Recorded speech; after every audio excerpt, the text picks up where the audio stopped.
What's going on, guys? So tonight rather, I'm at the shop. Gonna do some quick little things to this thing. I did get my turbo in. Let me throw the flash on. So I did get my turbo. As you can see, it's a Precision 5252. So it's it's a pretty good size. They say it's good to up to 600 horse or something like that. Try to get the restrictor plate on it. It is external wastegate only, as you can see. It's got a little bit of shaft play, but it should be definitely runnable. I did pick up some 38 mil wastegate V-band flanges, as you can see. That's going to be for the manifold because obviously I need to run a wastegate now, which is totally fine by me. I love the external wastegate sound, but that's going to sit somewhere either here or here, probably right here, honestly. It's a little bit more flat. Right here would work too, but right here would be ideal because that's like the flow of exhaust. Yeah, no, right here would definitely be a good idea. Maybe even on the exhaust housing itself, if I can boot right there, but obviously I can't do this because you could MIG weld it, but that's definitely not a good idea, so I'm going to get it TIGged. I do not have a TIG currently, and I have never TIGged in my entire life, so hopefully I can get on that soon. But that's the turbo that's going to be running in this thing. Intake side's all done. Now it's onto the exhaust side. I did obviously pick up a regular T28, I believe, for this thing, a stock Neo RB25 turbo, but came across this thing for an alright price, and I figured, why not? Thinking between 15 to 20 psi should get me around 350 to 400-ish. I got 550cc injectors in there, just regular straight turbo back exhaust, intercooler, whatever. I want to go speed density, so I want to get rid of the MAF completely. That way the blow-off valve would, not really mess anything up. So I got to send out the ECU back to RS Enthalpy to get that redone. But anyways, I'm going to get this manifold off and then I'm going to restart. Alrighty, so I got the manifold off. It was actually pretty easy. It took like 5 minutes. Guess I can pull the gasket off. Gasket looks like I can reuse it, so that's pretty cool. It's a MLS gasket. That's good. Get this puppy off. Come on. It's like when you start taking them off cockeyed, it's downhill from there. Well, I'm going to pull this gasket off, and then we're going to take a look at the valves. Alrighty, got the gasket off. Head looks pretty clean from like this side at least. None of the studs snapped, which is awesome. A couple of them pulled themselves out of the head. This one almost looks like it's coming out too, but it looks alright. Might have to take some vice grips and get that guy back in there, but see if you guys can see anything. Definitely some carbon buildup, but that's obviously to be expected. So basically, I guess I can turn that off. I gotta get rid of this oil feed line and convert it to a AN fitting.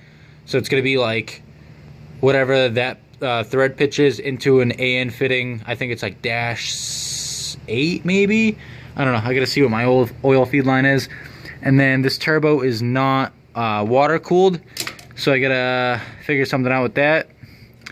Maybe, yeah, I just gotta figure something out with that. That's gonna be kind of a bitch because it's a soft line into a hard line, and then I also gotta delete this guy right here, which should be pretty easy because it kind of just goes to the block right there, so I can just plug it right there. Or better yet, yeah, probably not, but I was thinking maybe put this line on that guy, chop it, clamp it, and just route it to right there so it's like a circuit. I don't know, whatever. Well, I'll figure something out. But so basically, let me grab one of the flanges.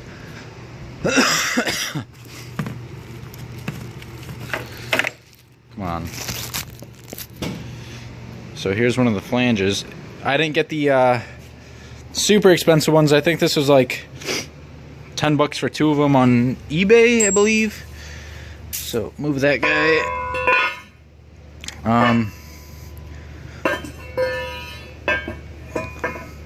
So it's kind of gonna sit like that.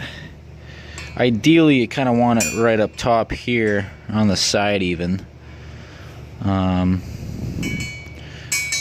Yeah, I don't know. We'll have to figure something out. Maybe cut this part out, the diameter of like a tube of like whatever this is. Weld that tube in there, or that pipe, and then weld the pipe to the flange to the pipe, so it'd be like that. Which I think that should actually work out pretty good. I just have to get a gnarly hole saw to cut through this cast, which would probably take like 4 hours, but I'm gonna put this in a safe spot right there. And I'm just gonna throw the manifold on real quick just to see where I should put the wastegate flange. Maybe just kind of mark it where I want it. Maybe go on Google and see what other people did. But yeah, let me just do that. Safe to say I'm pretty stupid, but I got it figured out. So when I was trying to do the wideband gauge, the car came with it actually. It's actually a brand new gauge. The guy just never finished wiring it up. So I tried splicing it into, you know, ground and power sources. Looked up like tutorials, like I've done them before, but it just did not work. Like it would come on and then it would just shut right off.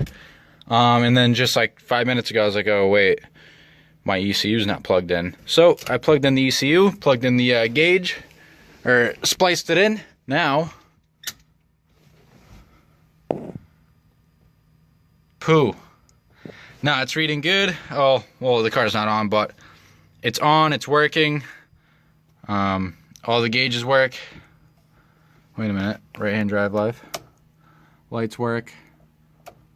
Blinkers. Maybe I unplug those. Let me see if oh,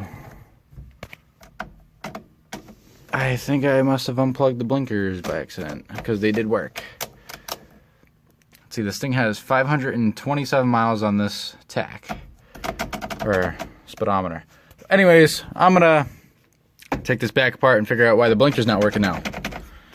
Sweet. Alright, and just like that, the gauge stopped working again. Kind of stumped. I'm not really sure what's going on. It's got a 12 volt source from one of these gauges. As you can see, flip the switch back on. Those gauges turn on, and then this one again does not. So I guess the ECU was not the problem.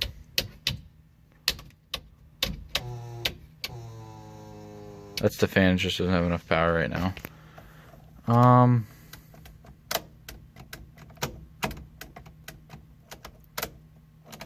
Well, I guess I'm gonna leave that be. It did work, so hopefully it works again. But that about wraps up this video. Be sure to give it a thumbs up, maybe subscribe if you guys like the car, like the footage, and hopefully I can make some more in the future, in the near future. I'm gonna hit up Martin with RS Enthalpy tonight, try and get that figured out, and then I'm gonna go ahead and finish off the coolant bypass thing. I'm gonna do that off camera because that's really not interesting.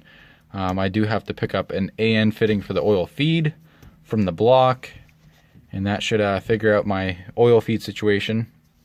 I gotta clock the turbo, which is, you know, easy peasy. The big thing is getting that bung welded onto my manifold. What was that? I gotta figure out, getting out of this thing on jack stands is not fun, but I gotta figure out, oh, there goes my harnesses. I gotta figure out where I want to mount, or not mount, but weld on the